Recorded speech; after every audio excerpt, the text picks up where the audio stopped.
عمرك وقفت قدام المراية وحسيت إن في نسخة جواك شايفها بس مش عارف توصل لها؟ عمرك حسيت إن جواك قوة أكبر من اللي ظهر عليك؟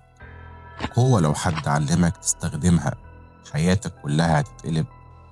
أنا محمود، وده أول فيديو في قناة عقلك يشتهي، القناة اللي مش هتقولك خليك إيجابي ولا هتبيعلك كلام وخلاص. هنا هننزل لأعمق منطقة جواك، المنطقة اللي بتتحكم في خوفك، نجاحك، علاقاتك، مستقبلك، منطقة اسمها عقلك الباطن. احنا مش هنتكلم عن التنمية البشرية اللي انت متعود عليها، احنا هنا هنعمل إعادة تشغيل النظام كله. هتفهم ازاي دماغك بيفكر، وليه بتاخد قرارات معينة، وليه ربنا مديك خيال، مشاعر، وصوت داخلي، وازاي الحاجات دي لو استخدمتها صح تقدر تغير واقعك وتحقق أهدافك وتصنع المعجزات اللي انت كنت فاكرها صدفة.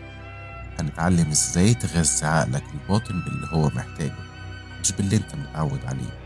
كل معلومة تدخل، كل كلمة تسمعها، كل صورة تتخيلها بتتحول لطاقة، بتدفعك، بتوقفك.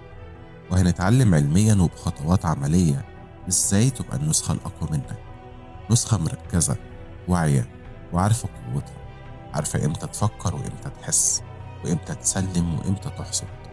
وهنغوص في عالم البرمجة اللغوية العصبية، وهنتعلم ازاي تغير حالتك النفسية في ثواني، تعدل ذاكرتك، وتعيد برمجة مشاعرك، وتصنع لنفسك عقل جديد، نسخة محسنة تشتغل معاك مش ضدك.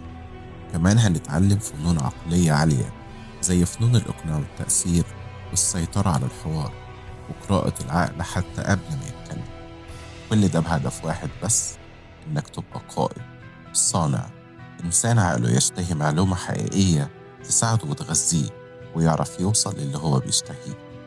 السؤال اللي هيفضل معاك من أول فيديو لآخر فيديو مش أنا عايز إيه، السؤال الحقيقي هو عقلي بيشتهي إيه؟ ولما يعرف هل أنا جاهز أحققه